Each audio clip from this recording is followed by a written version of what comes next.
Radio Intereconomía, la entrevista capital, con Susana Criado.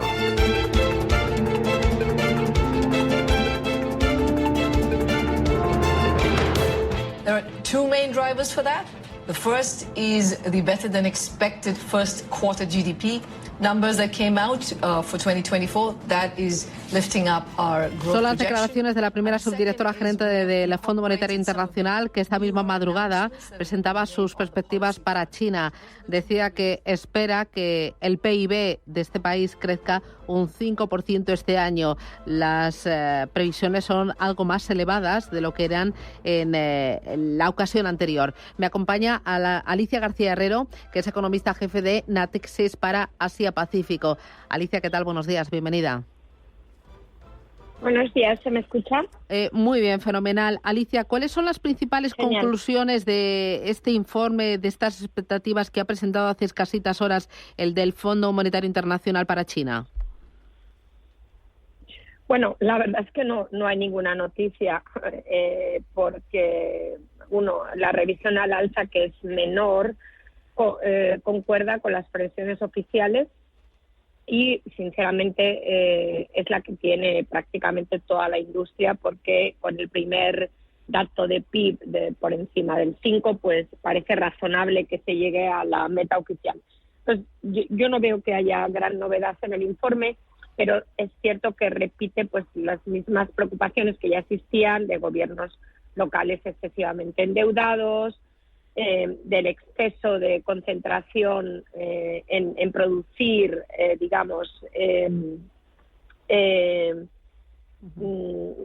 todo lo que son renovables, ¿no? Y no consumir, en fin, digamos que yo creo que es una repetición de los riesgos que ya conocíamos y un crecimiento ligeramente superior, pero para nada sorprendente, porque ya digo que es el oficial. Uh-huh.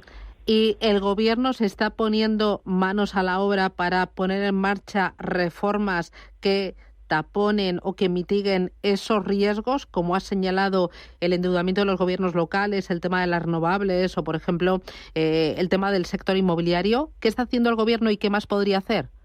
Vale. Bueno, entonces, en el tema renovables es más de lo mismo. Es decir, cuando Xi Jinping visita Francia, Macron, en cierto modo, niega la mayor. O sea, no hay un problema de sobrecapacidad y lo único que vemos en los datos es que la inversión en manufacturas y en concreto en esos sectores no hace más que aumentar. O sea, que ahí yo creo que China lo tiene claro.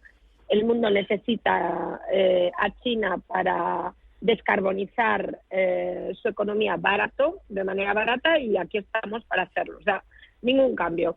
Pero en los otros aspectos sí, ha habido una cierta capitulación del gobierno chino, en el sentido de que, aunque decían que no iban a apoyar al sector inmobiliario, pues han anunciado el equivalente de 42.000 millones de dólares en apoyo de gobiernos locales para adquirir casas que no se hayan vendido, o sea, todo lo que es la oferta, enorme, por cierto, que queda por vender, de inmobiliario, y también en gobiernos locales. Y acabo, lo que yo creo que a lo que apunta, aunque ahí no ha habido todavía decisiones, es que en el tercer pleno, que es una de esas reuniones paradigmáticas que ocurren de manera muy infrecuente en China, donde se habla de reformas, yo creo que ahí podría haber algún anuncio de que el gobierno central tomará más deuda y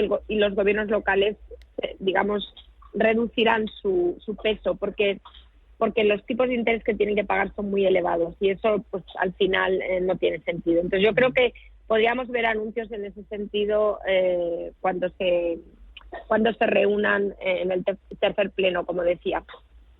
Ahí importante, como dices, el endeudamiento de los gobiernos locales, el tema de las renovables por el papel que pueden jugar en la transición energética a nivel mundial. Importante también el tema del consumo privado, la demanda interna. ¿Cómo se está comportando y cómo la estás viendo tú de cara a los próximos meses ahí en China, Alicia? Pues los datos de abril son realmente paradigmáticos, en el sentido de que confirman la falta de consumo. Que llevan al traste, yo diría, los datos que había habido un poco enero, febrero, en fin, año nuevo chino, era sobre todo un efecto base, ya lo habíamos hablado, pero en abril son malísimos. Las ventas al por menor solo aumentan un 2.2%. Para una economía que quiere crecer el 5%, pues te dice todo de cuál va a ser la contribución del consumo, muy baja. Y eso es un problema para el mundo, porque además de que el consumo no tira, China sigue anunciando medidas para sustituir importaciones. Lo está haciendo en semiconductores, los semiconductores menos avanzados, lo está haciendo obviamente en componentes de automóviles, etcétera, etcétera. Entonces, más allá de que no consuman, es que encima consumen cada vez más producto interno, bienes intermedios internos, etcétera. Además del consumo, tenemos otros dos elementos importantes. El tema del empleo, que afecta directamente al consumo. ¿Cómo o qué es lo que reflejan las últimas cifras de empleo ahí en China, Alicia? Porque también eran otro de los nubarrones importantes de la economía de aquel país. Sí. Bueno, aquí hubo, como sabéis, una redefinición estadística de lo que es el desempleo sobre todo el desempleo de la parte más joven de la población, porque es que el resto de los datos de desempleo no son creíbles, porque ahí hay mucha migración y entonces los migrantes en China no entran en las estadísticas porque no tienen no están registrados. Entonces, el único que importa, que da algo de información, es el de los jóvenes hasta 24 años, y era muy elevado. Cambiaron las estadísticas, bajó al 15%, sigue siendo elevado, pero lo que está claro es que el problema existe porque el propio Xi Jinping acaba de mencionar que quiere ver medidas que reduzcan el desempleo juvenil. Es decir, y este debe ser, yo creo que va a ser otro de los grandes temas de reforma o de medidas que va a discutirse en el tercer pleno del que hablaba anteriormente.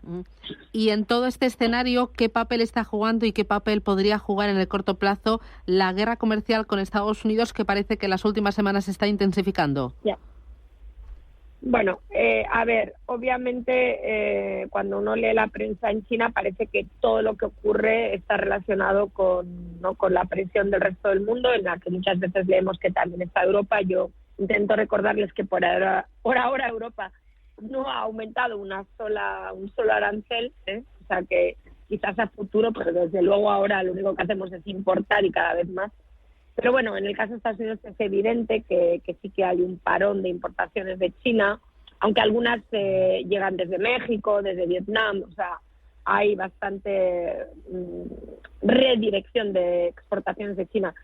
Pero yo diría que es solo una parte del problema, sinceramente. O sea, no digo que no sea relevante, pero China sigue teniendo un superávit comercial importante. Entonces yo creo que no es ese el punto, ¿no? O sea, obviamente puede ser difícil, mejorar la tecnología punta, eso sin duda, pero desde un punto de vista de crecimiento, yo creo que no podemos escondernos en la política comercial de Estados Unidos, porque no es el motivo más relevante por el que China pues crecerá un 5, que no está nada mal, pero no un 6 o un 7, y eso es la falta de consumo en China y la falta de confianza del consumidor.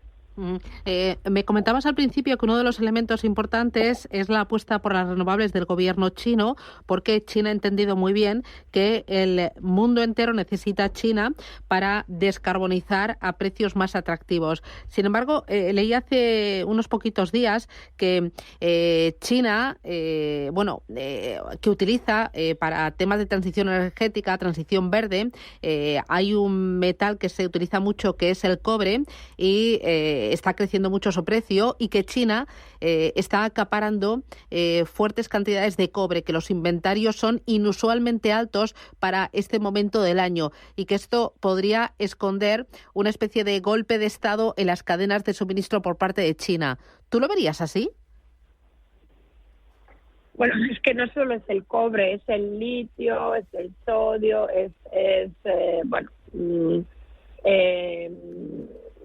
muchísimos materiales, lo que llamamos materiales críticos, ¿no? Critical raw materials, no sé cómo lo traducimos. Bueno, China ha acaparado desde hace mucho tiempo, solo hay que ir a Bolivia, o sea, es evidente, ¿no? Al Congo, en el caso del cobalto, bueno, es evidente que China lleva mucho tiempo acaparando este tipo de materiales que son críticos para la cadena de producción de las renovables, ¿no? Y también de los semiconductores, por cierto, en el caso de la polisilicona. Entonces, bueno, esto es así. Y mucho más aún cuando hablamos de del refino de estos materiales. Entonces, cualquiera que intente, como es el caso de Estados Unidos de manera evidente con el Inflation Reduction Act, intente crear su propia cadena de producción, pues se va a ver con enormes problemas de suministro. Esto se llama crear dependencias estratégicas y China sabe mucho de esto, lleva mucho tiempo intentándolo y haciéndolo en muchos aspectos. Y bueno, yo tampoco creo que la cuestión es que nosotros tendríamos que haber visto esto con mucho tiempo y haber reaccionado, ¿no? Al final, claro, nosotros estamos también muy limitados, en el caso de Europa, por la OMC, Estados Unidos no. Estados Unidos dice, mira, es seguridad nacional, yo no hago esto, dejo de hacer lo otro.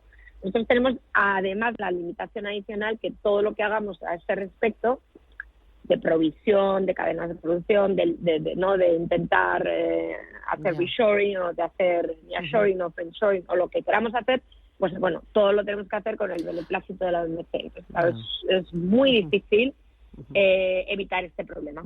Oye, ya lo último, Alicia, en ese informe que conocíamos hace unas cuantas horas del Fondo Monetario Internacional, además de dibujar un crecimiento para China del 5%, decía el FMI que los riesgos se inclinan a la baja, aunque pronosticaba un menor crecimiento de cara a los próximos años, a 2029, por el envejecimiento y el menor crecimiento de la productividad. ¿Tú ves también los riesgos a la baja? ¿Lo está haciendo bien el gobierno en sus políticas? A ver, yo diría lo siguiente, ya el Fondo Monetario en su informe anterior, y yo creo que, bueno, no sé cuántos informes antes del Banco Mundial, 2013, es que estamos hablando de que sabemos hace mucho tiempo que China está en un proceso de desaceleración estructural. O sea, quiero decir, y esto no lo dice solo, lo dicen también los think tanks chinos, o sea, esto se sabe. El envejecimiento es relevante, pero empieza a ser, sobre esto hemos escrito en Bruegel, a ser mucho más relevante a partir del 2035. Y te preguntarás por qué este año. Pues porque es cuando acaba el proceso de urbanización en China, que mitiga el impacto sobre la productividad de la caída de la población, porque las ciudades, que son las productivas, siguen atrayendo fuerza de trabajo. Entonces, digamos que lo que ahora ocurre, o sea, hasta esa fecha, el factor más importante de reducción de crecimiento paulatino es la caída de la productividad y también el retorno a los activos cada vez más bajo, porque la inversión es excesiva. Entonces, con estas mimbres, digamos que claro que sí, y yo creo que diría desaceleración estructural con riesgos a la baja, que vienen de la presión de Estados Unidos, que vienen de un posible conflicto en Taiwán, que vienen del hecho que, bueno, los gobiernos locales no están, desde luego, en los mejores momentos, que hay riesgo sistémico financiero porque estamos todavía limpiando el sector inmobiliario. Estos son los riesgos a la baja. Muy bien. Pues Alicia García Herrero, economista jefe de Natixis para Asia Pacífico, gracias por ese dibujo, por esas claves y a seguir trabajando. Un placer. Muchas gracias, Alicia. Gracias. Adiós. Buen día. Gracias. Chao, chao.